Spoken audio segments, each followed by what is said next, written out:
Yes, guys, what is going on? Welcome back to another episode of the Adapt Performance Podcast. So in today's podcast, I am joined by Lee Bell, and I know Lee from our time at Sheffield Hallam University. So he's one of the lecturers there. Just a super nice bloke. You know, he's got a dry sense of humor, which I'm all for. And we had a little bit of a chat before we actually, pressed go with the record. And, I thought it was going to be an absolute swear-a-thon. And it actually wasn't. I think we might have had one or two swears, but that's cool. In terms of what we're going to cover today, then, we're going to have a little bit of a discussion around overtraining. What is overtraining in its definition, and how does that actually influence training? We speak a little bit around deloading and some of the research implications and what we actually don't know about all these different topics that as coaches and athletes we accept that we know stuff when we probably don't. So there's a lot of assumptions that go on. We speak a little bit around technology, we speak a little bit around research design, but just a really sick, informative episode. And Lee speaks super well, you'll get that. And if you're watching the video, you'll see he's got like an absolute Thor of a beard. He's got it going on at the minute. So without further ado, we're going to get into the episode with Lee. If you enjoy this episode, give it a little share for us. Tag me, tag Lee, just so we know that we're doing the right stuff and, you're actually getting value out of these types of podcasts and discussions. Okay. So, right, there it is. That is my intro. I've kept it short and sweet. Usually I waffle on. So here we go. This is the podcast with Lee. Yes, Lee, how's it going, mate? Welcome to the podcast. Good morning. Thanks for having me on. You're welcome, mate. You're welcome. I've already complimented you before we went live on air, but how lovely your voice sounds. You've got an expert mic, and I can tell you're prepared for today. Thank you. Yeah. Not intentional, but I'm glad it's working okay. Yeah, absolutely. Sweet. So give us a quick rundown, mate. Who is Lee Bell, and why have I got you here today, then? So I'm a senior lecturer in sport and exercise science at Sheffield Hallam, of which I have been at Hallam now for 6 years. Previous to that, I've done lots of different roles within strength and conditioning, fitness, exercise referral, lots of different things really, that have sent me full circle back into originally the degree that I did. I'm qualified in, passed the degree in 2003, I think it was, several years ago. But I must admit that when you kind of invited me onto the podcast and you said, I want you to talk about your research, the overtraining, the deloading, which kind of like exact opposites of the training scale. One is like what happens when you train too much, intentionally or unintentionally. And the other is what happens when you intentionally or unintentionally decide to take time away from training. And I think I kind of, as I was having my coffee this morning, I had a bit of an existential crisis, if I'm being honest, because I was thinking about it, and one probably doesn't exist. And the other, in the traditional sense, we probably don't even need. So it got me thinking, is my research of any value whatsoever? I have no idea. But that in itself perhaps adds some value. So one of the things that I want to talk today about is kind of defining those terms, thinking about those concepts, thinking about the state of the current research, where I feel that research wants to go next, some of the issues that I have with the current research as well. So this may be a long episode. I'm not entirely sure, but let's see how it goes. You know what? And I think I was also having a little bit of a chat as I'm walking around the house this morning, eating my porridge. I'm like, right, let's think about deloading, overtraining, all those types of topics. And I got thinking through, I guess, potentially the perception, if somebody is doing their PhD or research in a particular topic, that they are for that particular thing. So if you are a velocity-based training guy, then you must use that for everything that you do. And I think this is probably where you're going to dispel the myth around overtraining, deloading, and what you actually think about it. So, I'm buzzing for this, mate. So I guess, where do you want to start with this? Is this like clearing up some definitions? Is that how we go about it? Probably. Yeah, probably. Although I think probably one step before that is just maybe why I chose this or these topics as my field. Yeah. Because I think that's, like you've just said, Dennis, I think that the tendency is when you choose to research something is because you advocate it already in practice, particularly in our field anyway, in strength and conditioning, and you want to learn a little bit more about it, the kind of theoretical, conceptual underpinnings. For me, it was different because it was almost by accident. So I did my MSc in exercise physiology. That was in 2011, so that's also quite a while back, yeah. And that was one of the first cohorts where you could choose to drop onto another research project, help to collect the data, and then use some elements of that data to inform what your dissertation would be. At the time, there were some very high level endurance athletes, triathletes, marathon runners. And the project lead was collecting some data around what happens when they train too hard, essentially. So it wasn't necessarily looking at overtraining, but it was a broad banner of what happens in general and some of the factors that influence kind of recovery capacity, things like that. So I just dropped on it because, it seemed quite interesting, although I don't really have any interest in endurance training. I was interested in knowing a little bit about kind of, when is too much. Mm-hmm. When I was doing the lit review, being interested in kind of strength and physique sports primarily, as I'm going through each study, I'm kind of going, okay, endurance sports will include that. Okay, endurance sports will include that. Kind of going, like, where are the strength studies? Where's the resistance exercise research? And it played on my mind quite a lot. And in the end, I was lucky enough to get that project published as a systematic review. And then I went, I need to go back to this because there are 200 plus studies, and this is in 2013 when I finally got it published. The 200 plus studies in endurance sports around overtraining. So all of the definitions, all of the concepts, all of the list of symptoms are based around sports like running and cycling and distance swimming. But there was nothing that used resistance exercise as a modality. That's why I arrived at this destination as a PhD, because it's a gap, but it's something that I'm also interested in. So it wasn't, I advocate it. I don't think you can. I don't think it makes sense to advocate overtraining. But it was like, I need to figure something out here because all I can use at the moment is literature that's informed by a sport that is completely the opposite, the way we train, the adaptations we try and create, the models of training that we follow are completely different. So it makes sense that the symptoms of training too hard would be different as well. And that's what got me started on this PhD project and my kind of research field in general. That's sick. So yeah. I guess I'm curious around this in terms of your own training then, and what you see from coaches is, I'm thinking about my own practice and, if we take, I've used this example on the podcast before around residual training effects and Issurin and the shelf life of different adaptations. But we just accept that for being true because it's written by some bloke who we've probably never even heard of, or never seen. And I think deloading is probably very much one of those as well, Yeah. It's that 3-to-1, that type of thing that's just been passed down and passed down. So I'm looking forward to you myth busting here, mate. Yeah.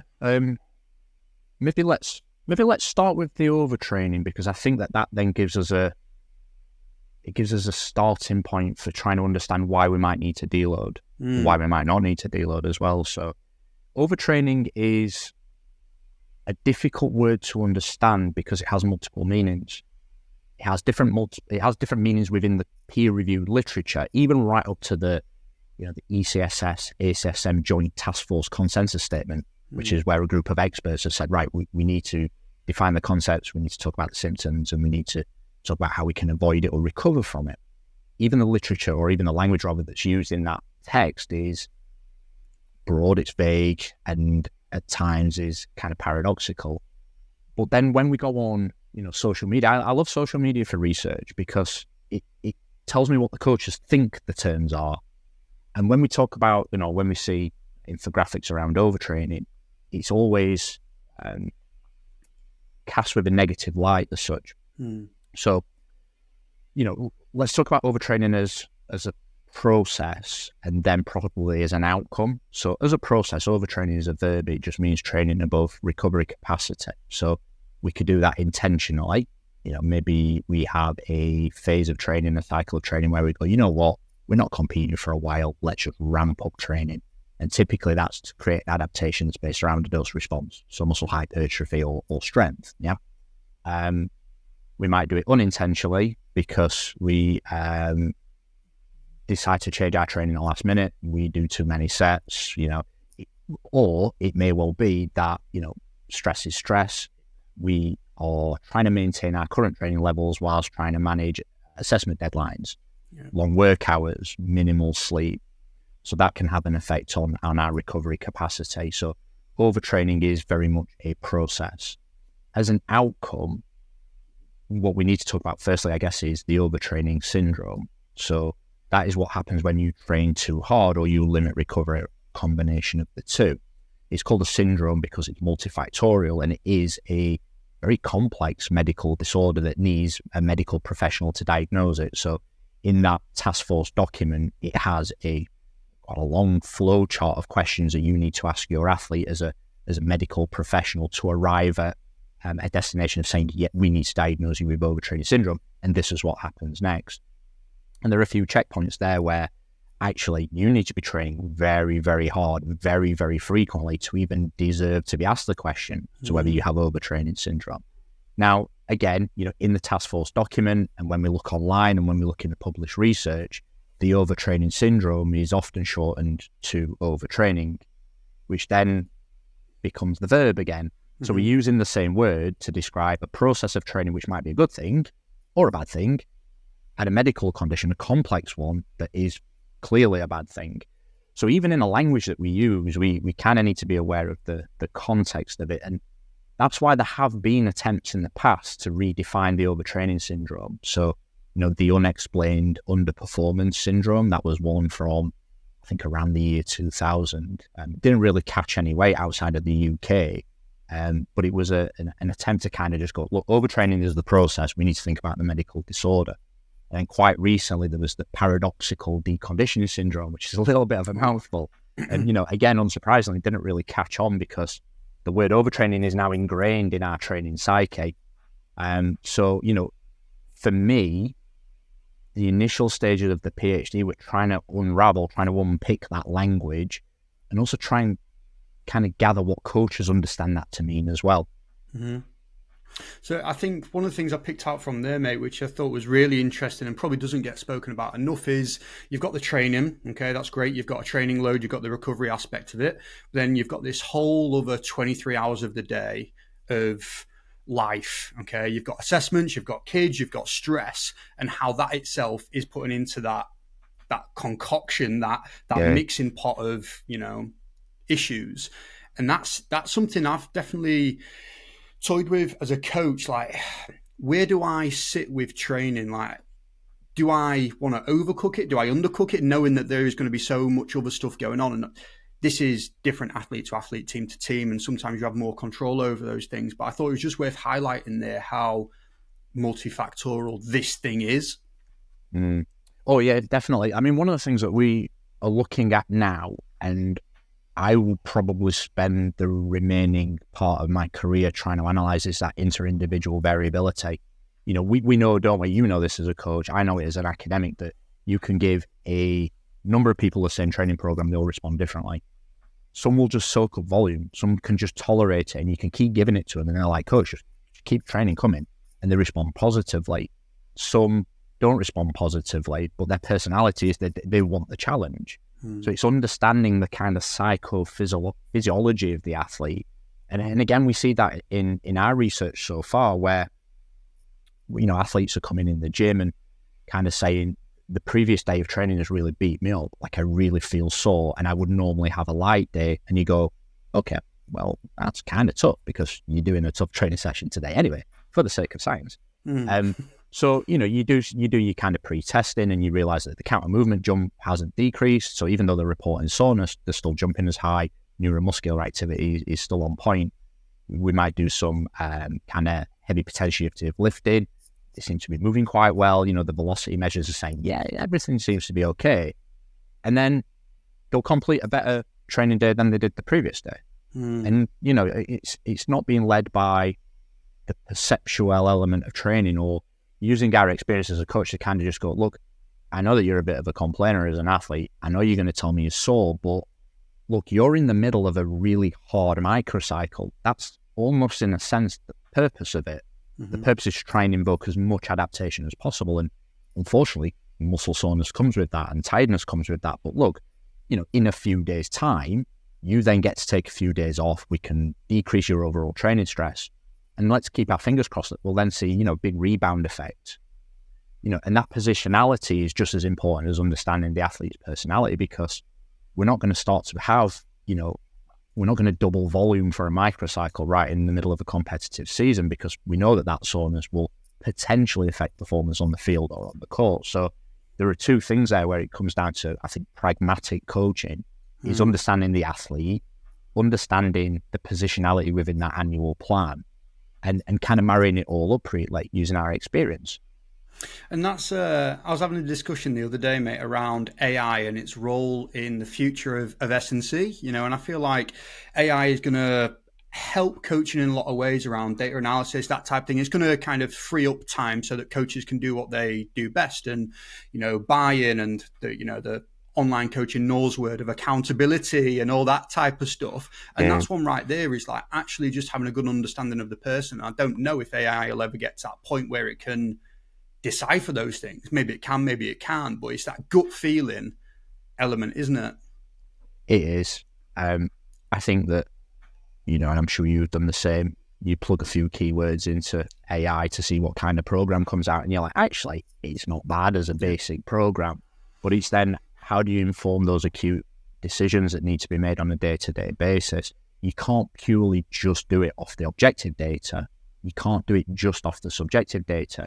It is, again, about marrying it up and making those pragmatic decisions. It's where evidence-based practice becomes practice-based evidence. That experience as a coach is key, and I don't think that AI will ever be able to overcome that, more so with the overtraining research, because there isn't one single symptom that you can say we need to reel training back, because everyone is highly individualized. And in the endurance literature, for example, there are 100 plus different symptoms that have been proposed as potential prognostic markers where you go, oh wow, that's elevated or that's decreased, we need to reel your training back in. But again, with the example I've just given you there, is even though there may be one or two markers that are kind of skewed out of balance, it doesn't necessarily mean that you need to, wrap your athlete up in cotton wool. There could be potential to keep them going. So really it's about, if you feel, for example, that we have an opportunity to go, tell you what, let's experiment a little bit. Let's try a really challenging microcycle to see how you respond. You don't do it right before competition. You probably do it way off from competition to see how the athlete responds, make tweaks where you need to, and kind of figure it out for that specific athlete.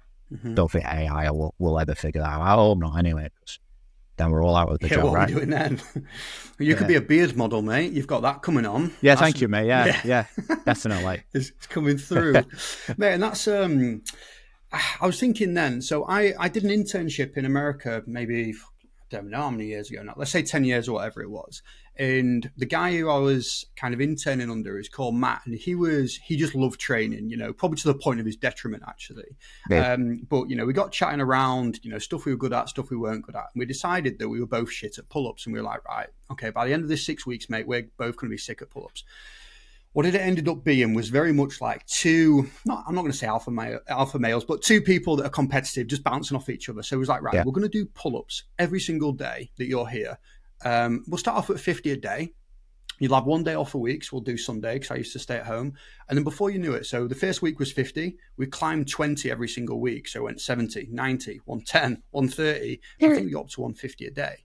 And I'm not kidding, like I felt dreadful, as you can imagine. Like my elbows were going to explode. It was a bad time. And obviously you write that down on paper. You're like, okay, on one hand, if you want to get good at something, probably do it pretty often. On the other side, you've got this kind of almost falling off the cliff. But you know what? When I came back to the UK, probably didn't do any pull-ups for about 2 weeks. And then I was like, fuck it, right, let's try it. So did a 1 rep max, and I gained about 20 kilo on a pull-up, and genuinely just gained it in that day. And it just felt amazing. And that was from relatively good numbers from, I think it was 32 to 52. So it was like big increases for somebody who's already relatively strong. And that was me kind of thinking, fuck, I feel like everything I know is almost a lie or not, or I don't know why I think I know this thing. It's really interesting. Yeah.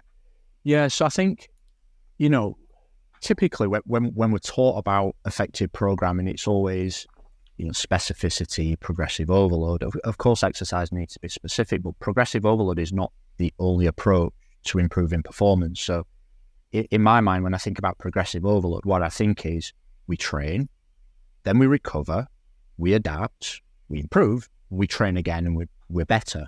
So it's train, recover, adapt, train, recover, adapt, train, recover, adapt, and we see an upward trend in performance, whatever falls in line with the specifics. What you're talking about there is an overreach or an impact cycle. And what that is rather than, train, recover, it's train, then recover, and then see what happens afterwards. Now, what happens afterwards is a concept called supercompensation kinetics. And that, again, is highly individualized. And this is perhaps where the deloading and tapering stuff comes in, because you improved, how many days did you say? 2 weeks? That's about 2 weeks off, yeah. Yeah. So what we see, and there's only a few studies on this, is that some athletes will peak at about 7 days. So 7 days off whatever that stimulus was, and then you improve and you see that, that supercompensation effect. Some athletes are still in the hole. They're still way down here at 7 days, but at 14 days, well, they see that supercompensation, effect.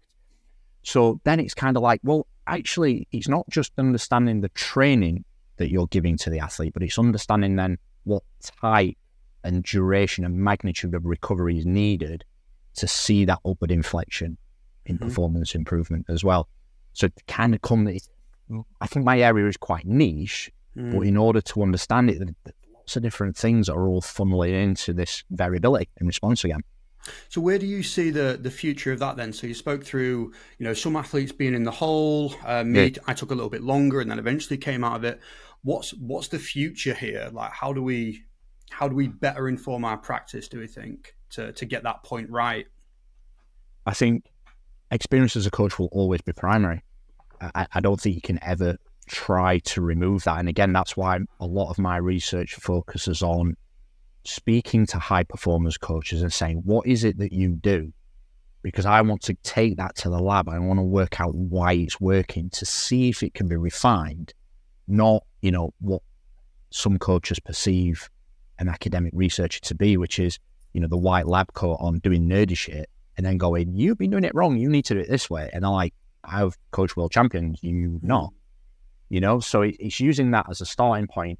Well, for me, the dream would be, and whether this is even physiologically possible or not, I have no idea, but the dream would be to identify either genetic, phenotypical, or personality characteristics that then steer or pivot the way that we might prescribe training. So, and this is completely, hypothesized, but you will respond really well to a high volume but moderate intensity planned overreach. You'll break. You need to do high intensity with moderate volume. You need to do high frequency. You need lots of variation because you don't like monotony. So I think that there's a way that it can be flipped to prescribe training. But again, I think it would be quite naive if I said, there's one particular genetic marker that would inform that. I think it's about understanding the full profile of the athlete. It's I kind of see it as like a Rubik's Cube, mate. You turn one and you've turned a few things and you've got so many different things that it's going to be so difficult to do. Yeah. And I don't know enough about this topic, and I can remember seeing it written down. Christian Tiabodu from T Nation. So I don't know if he created this or it was something that he just speaks about. Was the what do you call it? Like neurotyping. Yeah, is that related to what you kind of mentioned there, or is that a little bit more kind of wishy-washy in relation to it? I'm semi-familiar with Christian's work, more so because I think when I first started getting into training, T Nation was the Bible. T Nation. Yeah. I still think one of my proudest moments is getting an article in there, like scrap academia, and just love it. That and muscle and strength. That's the pinnacle of the career. No one else cared, but I did. It kind of similar-ish. But I think that this would be based on sounder scientific principles. And as I said, it kind of sounds like his ideas are a little bit woo. I've not gone into any great depth with them. It's not a million miles away. But mine, I think, is more focused around the genetic principles. So that could be something as simple as fiber typology, which we know influences training and response to training. So it may well be, as a coach, I can't biopsy an athlete. What's the simplest way to figure out their tendencies and muscle typology tendencies? How can we use that to inform training? Yeah, that makes sense. Okay, so that's where we are in terms of overtraining then. So what's kind of the next step with this? I think what we need to talk about is, I said right at the beginning, this is perhaps something that doesn't exist. Now, I'm kind of overstating that a little bit. What I mean is that we've actually never seen it in the published literature. There's never been a case of the overtraining syndrome published in the literature. And this is actually including endurance sports as well. So the definition that's presented of overtraining syndrome, or colloquially overtraining, in that task force document is that there is a reduction in performance that's caused by too much training. But that reduction in performance, which is the key marker, that's the criterion marker, persists for several weeks. Now, you could ask 100 people what several weeks mean, and you could get anything from 3 weeks to 12 weeks. So it's very vague, it's very, very broad. When you look at the flowchart for diagnosis, one of the very first questions, well, actually, the first question is, have you trained more than 5 times a week? If not, you're just a little bit tired, mate. Just suck it up. But the next question is, have your symptoms of, fatigue and performance decrement lasted for longer than 4 weeks? So several weeks in that context, essentially, 4 weeks. Now, you go back to the published literature, and all of these studies in endurance training, not one of them has done a follow-up at 4 weeks. They've all theorized that there's been a reduction in performance that's caused by too much training. It must be the overtraining syndrome. In strength training, there's hardly any literature anyway. But even when, mad scientists have just gone, I'm a bit of a sadist, how can I actually create a protocol that will make someone overtrain to the point where they have overtraining syndrome? Still not seeing it. And I'm talking disgusting resistance exercise protocols. I mean, even mine is disgusting, and we got it through ethics eventually, because ultimately we need to train someone hard enough so we start to see some symptoms, but we can't train them too hard that we just go, oh, well, that's your season gone. Good luck, off you go. So it's very, very difficult to test for overtraining syndrome, because ethics, and rightly so, won't allow you to actually force that upon an athlete. But then also, who's even going to put their name forward for that? Yeah. Oh, you want to fuck me up for the year? Yeah, well, let me put my name down. I'll do it twice. It's not going to work. So,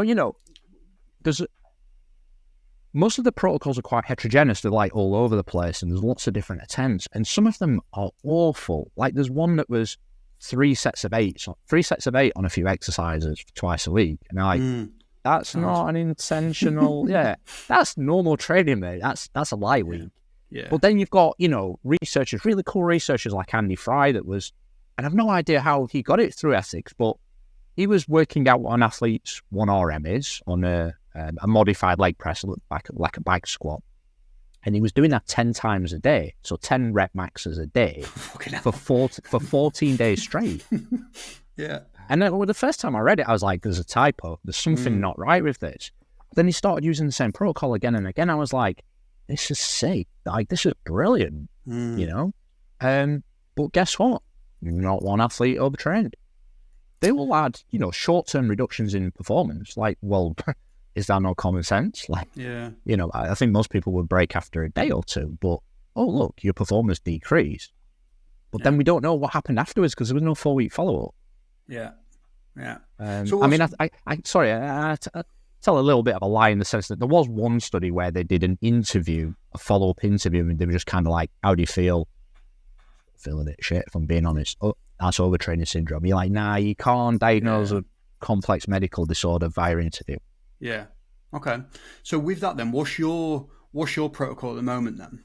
Yeah, so my protocol has been triangulated between speaking to athletes, speaking to coaches, and looking at previous literature.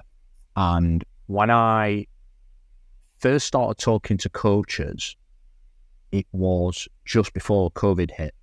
So I made a conscious decision to speak to coaches. It wasn't a case of COVID's here, we can't get in the lab. But like everyone did at that point, it was just like, come and do my survey, come and do my interview. So it got published just before COVID, and I was really happy with it. We spoke to a bunch of coaches. I was just like, look, if you were going to train someone hard for a microcycle, so a 7 to 14 day time period, what would you do? And everyone would do it differently. And I was like, that's rubbish, because now I haven't got anything that I can actually develop a protocol of. So I kind of used my experience as a coach alongside the literature, alongside what those coaches have got. And ultimately what we arrived at, and we're still in pilot stages at the minute, so we're still kind of looking at finalizing it, but we're doing 5 sets of back squats. So this is not a modified leg press, this is actually back squats. So there's lots of axial loading, a lot of training monotony, because it's one single exercise as well. 5 sets of back squat using 80% of the 1RM. It's failure. with 3 minutes rest between sets. So it needs to be standardized. And they repeat that for 5 days, consecutive days. Okay. So ultimately 25 very, very heavy sets. Now, what I was thinking was, and again, we know this from training, that 80% on day one is going to feel heavy.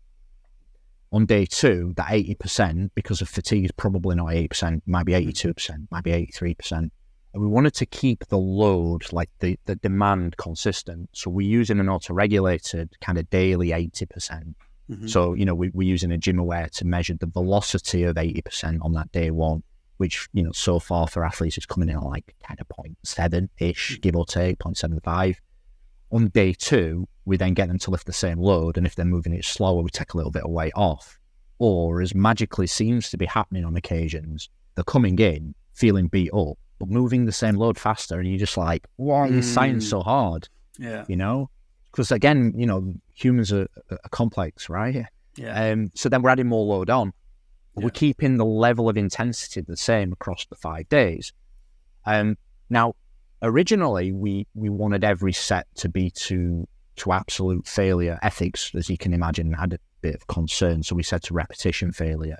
So ultimately, when an athlete says, I know I can't do another rep, they shelf the bar, because you can then standardize the amount of effort, the intensity of effort. But also you can validate that by looking at, again, the velocity of the final rep. And the velocities of the final reps so far were coming in extremely slow. Like athletes are grinding those last few reps out to the point where, you look at their 1RM velocity and it's like, 0.25, 0.3 meters a second.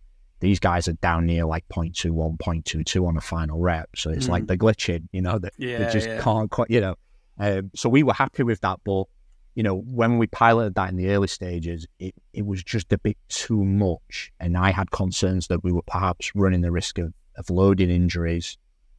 So we modified it slightly now where we're going to use a velocity cutoff. So when we see that velocity is decreased by about 40% relative to the first rep, we terminate the set. Now, if you calculate the difference, we're probably shaving a rep off. Yeah. Sometimes no reps, but about a rep off. And it's just leaving a little bit in the tank for the athletes, because there is a point where, again, we want this to be transferable to practice. So yes, we want to invoke a response, but we also kind of want to go, this could be a way that you might train for a microcycle if you wanted to have planned overreach for a trained population. And this is key because we can't just grab anyone off the street and go, 5 days of squats, best of luck, because there's no way will they get through it. So this had to be trained participants. And when you look in the literature around what trained means, it's typically trained, uninterrupted for a year with weights, has experience in your lift that you choose, in our case, back squat, has a training history of longer than 3 years, and as an absolute minimum can squat 1.5 times their own body mass, which, actually isn't a lot, but does alienate a lot of people that just wouldn't be able to tolerate that amount of load for that many days on their bike. And we're lucky so far. We're in very early stages, but we're getting guys that can, back squat double. We've got one that can back squat 2.7. Like, strong.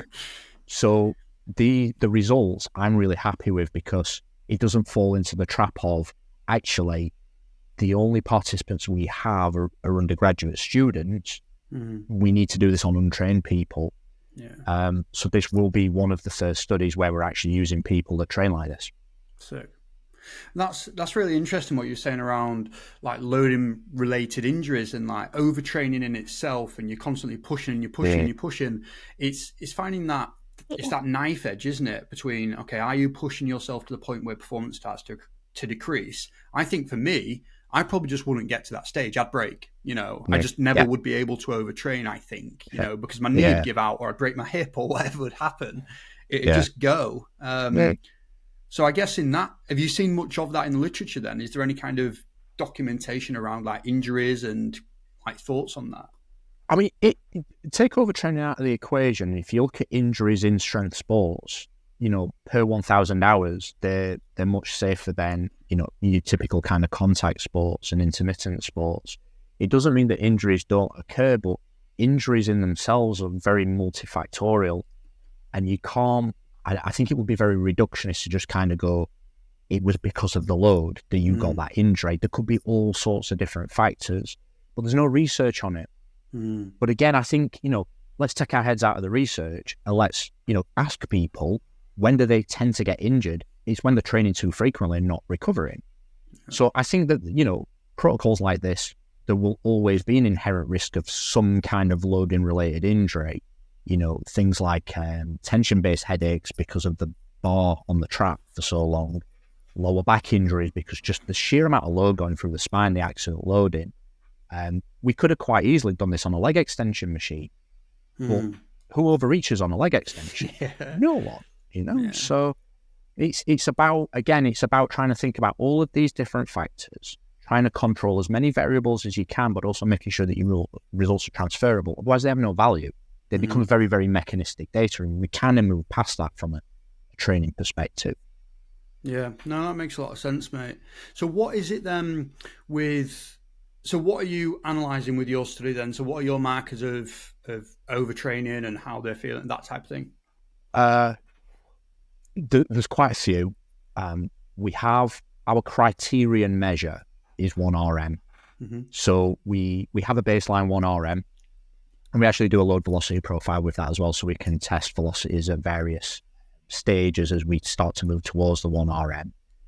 They then have a week off. We give them a standardized foundation program, which just allows them to dissipate fatigue. It's not a program where it's going to develop adaptations. It's just about mitigating fatigue so that when they start the protocol, they're pretty fresh. We don't want people coming in feeling beat up already, because that kind of skews the results and increases the chance of them not completing.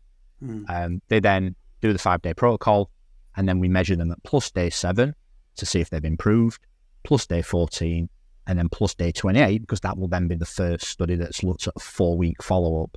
And that's just for 1RM, right? We can't do 1RM during the 5-day protocol because they're already training 80%. It's already a lot of load that they're having to deal with. And we didn't want to do a 1RM at plus 24 hours and plus 48 hours or anything like that, because that's not where we would normally test anyway. We would allow that little bit of kind of decompression, a little bit of deloading. But we wanted more kind of daily measures as well to kind of see how things were going. So we put in counter movement jumps. So we're just looking at kind of, typical jump height, peak force, that kind of thing. So we're doing that on a daily basis, and we're using that as the final stage of the warm-up. Again, just a little kind of like, I guess, if we were thinking about our prep as being a ramp protocol, that would be the P. So they go away, they do the warm-up, and then we do 3 jumps to kind of look at peak force. Then we're also looking at isometric mid-thigh pull as well, which tends to have a lot of correlation, tends to be quite sensitive to fatigue, much like counter movement jump. And again, we're just looking at peak force because it allows us to see how our athlete is able to create force, whether it's decreased, whether it's increased relative to baseline. But that testing itself doesn't accumulate fatigue. It doesn't impact on their day's training. So we're doing that at baseline every day before the protocol at plus 24, at plus 48, and then at 7, 14, and 28. Because we want to know a little bit about how the athlete feels, we've got perceptual measures as well. Because this is a study that, we're looking to publish hopefully in a relatively good journal, we can't just ask basic questions, how do you feel today? So we looked at what the kind of validated scales were that have been used in similar research. So we use things like the perceived recovery scale, which, kind of boil it right down is how well do you feel you've recovered from the previous day? And there's a couple of anchor points, not very well, that kind of thing. And then also Hooper index, which looks at, how sore do you feel on a Likert scale? How well have you slept? Things like that. So it allows us to kind of triangulate again between the objective and the subjective markers.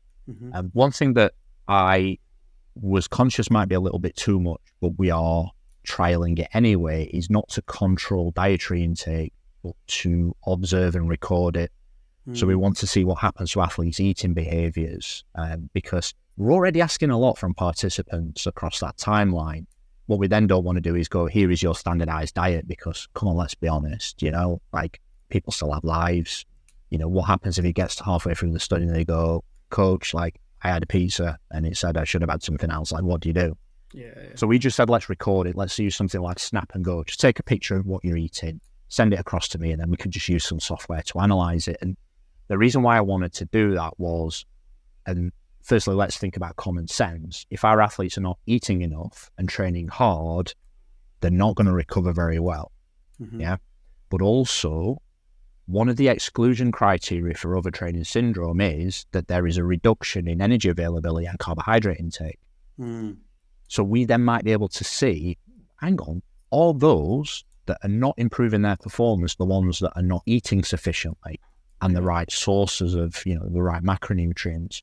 Because if they are, even though, and again, let's kind of hypothesize, let's say that their reduction had decreased at week 4 post-intervention, if that was perhaps because they weren't eating enough, that's still not overtraining syndrome. That's something different. We're probably then moving down the lines of kind of RED, relative energy deficiency in sport, a very similar condition that's led by, low energy availability, but kind of has a lot of crossovers with the overtraining syndrome. To the point that they might actually be the same thing. What else are we doing? We did attempt to get some funding for bloods. I wanted to look at some biochemical markers. There's some pretty cool novel markers out there like cell-free DNA, some of the kind of acute inflammatory stuff, C-reactive protein, tumor necrosis factor alpha. Like, there's some pretty cool stuff out there. There's some basic stuff like plasma ion status, but again, like, from what I've told you already, there's a lot of things that we need to do. The athletes would be in the lab all day. Yeah. So we just went, look, let's shelf that. Let's run this as a pilot study. And if we start to see trends, that's then when we can go back and we can start to look at more robust methodologies. So all we're doing at the minute, we're just dipping our toe in and going, let's see what happens. Yeah. No, that makes sense. I was always a little bit unsure. Well, to be fair, again, I just don't know around, like the blood tests you can buy online, and there's, I think they can test for intolerances, and I've seen other ones that do slightly different things. I was always unsure whether there's any weight in them. What's your thoughts there? And really I quick actually have before you no answer, idea. I have. Oh, sorry, go on. Yeah. Microphone's rubbing on your beard. I gave you a compliment for your beard, and now it's like a brush. it's to that side. If you can just separate it a little bit, if you can. My beard's grown that much during this interview. It's thick. I've only just noticed it like rubbing. What's your thoughts on like the blood test stuff? The commercial blood stuff, I have no idea. I mean, I have had people that I've worked with that have gone away and used those commercial companies for very simple measures. But for us, the types of testing that we needed were venous samples, so with venipuncture. So it required someone that had specialized training, which again just added another layer of complexity to what we needed to do. Like, I've done my phlebotomy training a very long time ago, but I just haven't got time in the lab to be running the gym aware, to be running the Hawkins force plate, to be recording the data, to be making sure athletes are safe as well, to standardize recovery time. And then we're also running around with a needle trying to take blood. So I was going to say it was a conscious decision not to do it, but we didn't get the funding, so we couldn't have done it anyway. But in one sense, I'm kind of glad that we didn't, because it's just one less thing that I need to worry about, but it's not too detrimental to the overall kind of findings, hopefully. No, that's cool. So the next step then, I think, is kind of a little bit more around deloading itself, potentially. Do you reckon that's the next step? I reckon so, yeah. Yeah. So give us, is it real? Why do we do it? What's the kind of background there? Yeah, so we'd need to take a kind of a journey right back to the kind of foundations of periodization literature there. And, when we talked briefly beforehand there, and we were kind of saying that periodization is based around a lot of biological assumptions, and you can go back to, Hans Ellier's work in the 1950s around kind of general adaptation syndrome, a little bit later on in the late 70s and 80s with fitness fatigue kind of model of training. Where deloads come in is that when we train, we create an adaptation, but in the early stages, that adaptation is masked by fatigue. Yeah, so you've got this fitness and this fatigue element that combines to form our readiness at any given time. So it makes sense then that after a period of training hard, where we're fatigued, that we need time away from training to recover and restore. So, all types of periodization, whether it's a traditional linear approach or undulating, all have these little built-in periods where we go, we need to deload. Or, maybe not using, and this is where it becomes complicated, they don't often use the term deload. That's, again, it's quite a colloquial term. It might be a lighter week. It might be a restitution cycle. It might be a recovery cycle. They all mean the same thing, but for some reason we just use different language. It's frustrating. A typical kind of approach would be 3 weeks of training that gets progressively harder, then deload. 3 weeks, deload. 3 weeks, deload. 3 weeks, deload. Everyone does it. Why? And you go, well, it's what the literature says. And I look at the literature and I go, no, it doesn't. Show me the literature. And they go, here you go. And I'm like, no, mate, that's a review. That's someone saying we should do it like this because we've always done it like that. Yeah. Is that not just like an indoctrinated approach to training? I'm not saying that it's necessarily wrong per se, but I'm also kind of saying it's wrong in the sense that there's no scientific backing to it yet. So, thinking back to, when I talked about supercompensation kinetics, and I was saying that people peak at different time points when you allow them recovery, I was thinking, well, that then surely informs the duration of the deload and then what happens during the deload.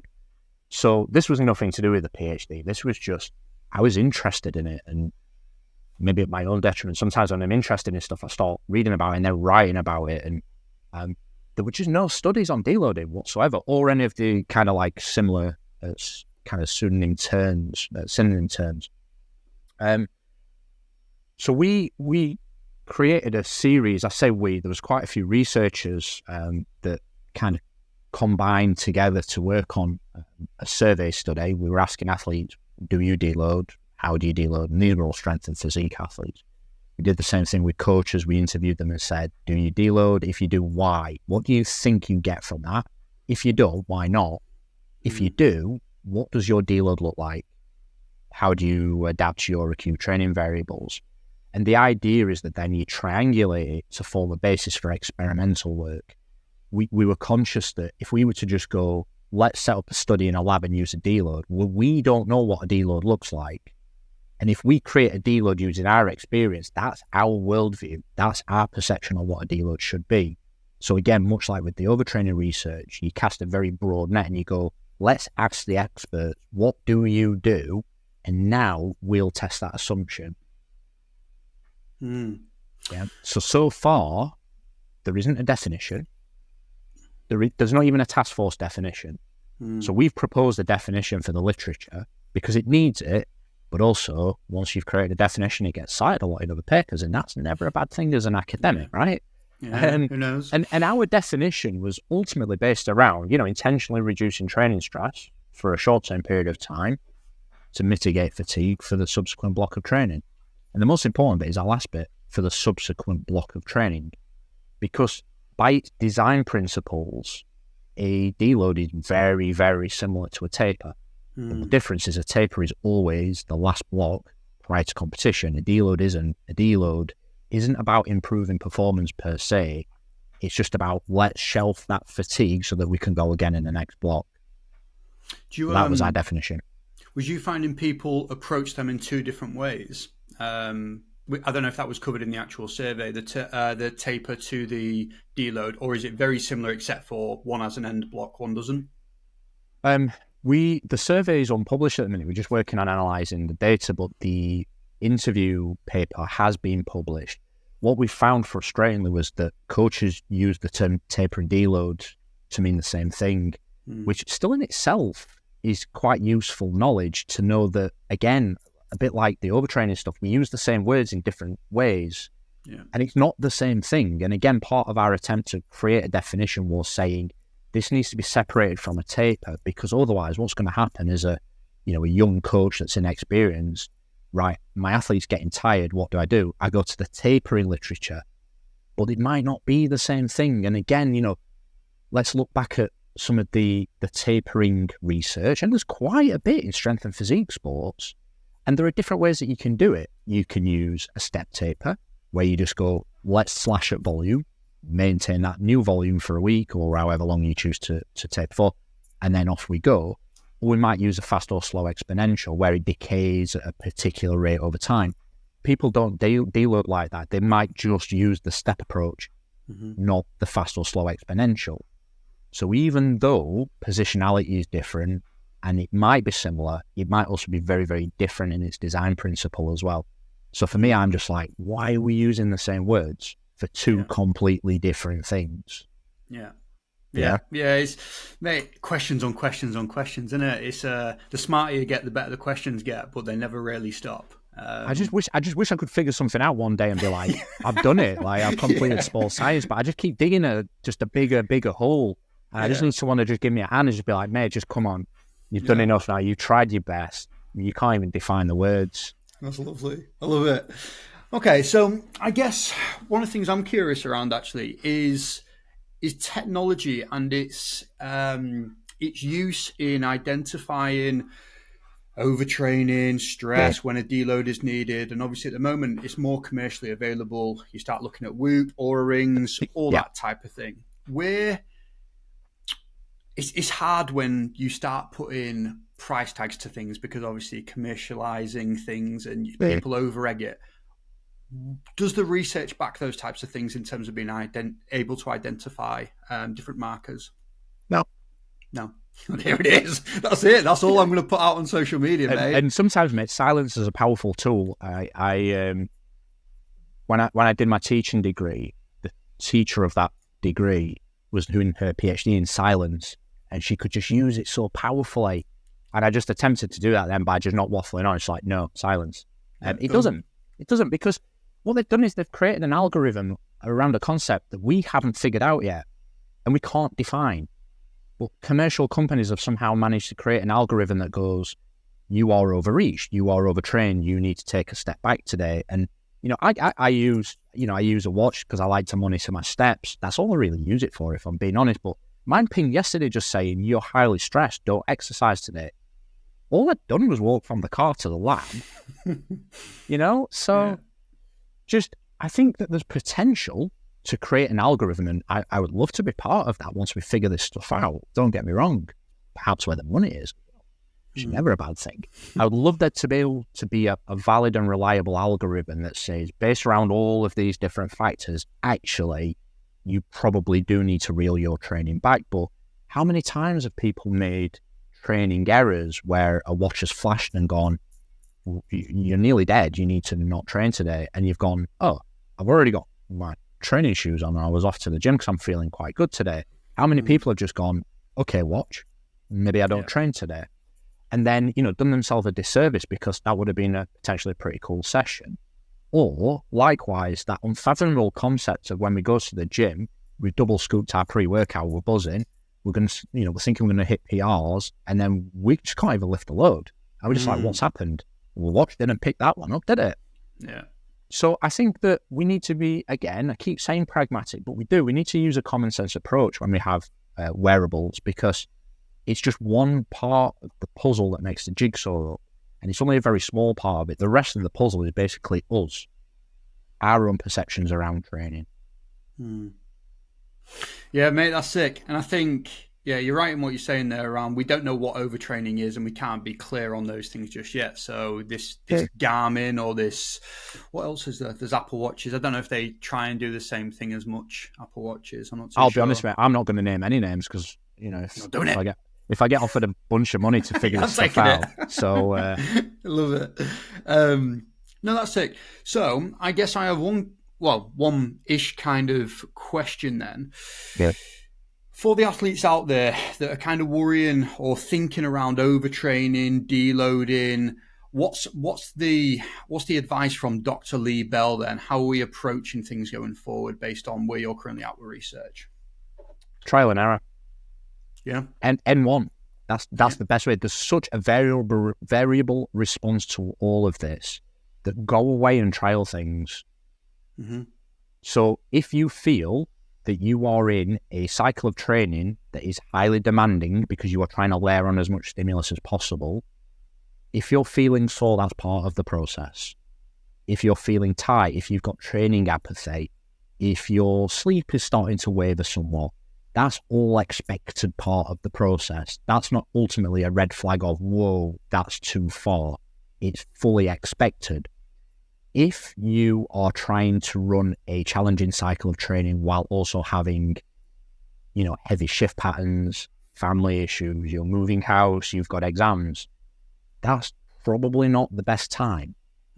So unless there's a reason why you have to do it at that point, which I think you're going to struggle to kind of give me a good enough answer for that, then delay it and move it to a time where you can devote all of that stress battery to training. If you start to feel sore, if you start to feel like your mood is changing negatively, you're feeling beat up, but you're in a phase of training where you shouldn't be feeling like that, then you need to ask questions. If you work with a coach, you need to report that to the coach, although a good coach will probably be asking you those questions anyway. If you're self-coached, then look at your numbers. Should this be happening right now? Do you need to take a little bit of time off? And, rewind a little bit to the kind of 3 weeks of training hard, then a deload is, don't be led again by biological assumptions. A lot of coaches now will use an auto-regulated approach to deloading. So we can call it a deload if we want, but not a deload week. It may well be that you have a deload day. So you just go, you know what, I'm just not feeling it today. So there's no point of chasing the numbers. Let's just have a lighter session. Let's get back in the day after, and let's see if we rebound and feel a little bit better. And if we don't, let's have another light day, and let's see what happens. So again, it's all about thinking positionality within the training plan and your own individual response as well. Just don't start trying new things right before competitions. Beautiful. Mate, I love it. I think that's a really nice point to end on there. Just for anybody that's kind of looking to see what else you're putting out there, mate, do you put anything out on social media? Where can people find you? So I'm on Instagram and Twitter at Lee, so LEE3ELL. I occasionally put, content around the studies that we've had published. I'm not a content creator as such. I like to share pictures of sneakers and things like that more than anything. So if you're a sneakerhead, any sneakerheads, give me a follow. But I'm always open to discussion on those channels as well. So I'm always kind of checking for messages. So if anyone has questions, wants some of the literature that we've discussed today, then that's the best way to contact me. Or you can get me through my work email, which is lee.bell@shu, so shu.ac.uk. Beautiful. I'll stick all that in the show notes below, mate. Thank you very much for your time, mate. That has been absolutely sick. I've really enjoyed that. I'm sure there'll be a ton of value in there for people. Good. Appreciate that, Lee. Thank you. Thanks very much. Thank you.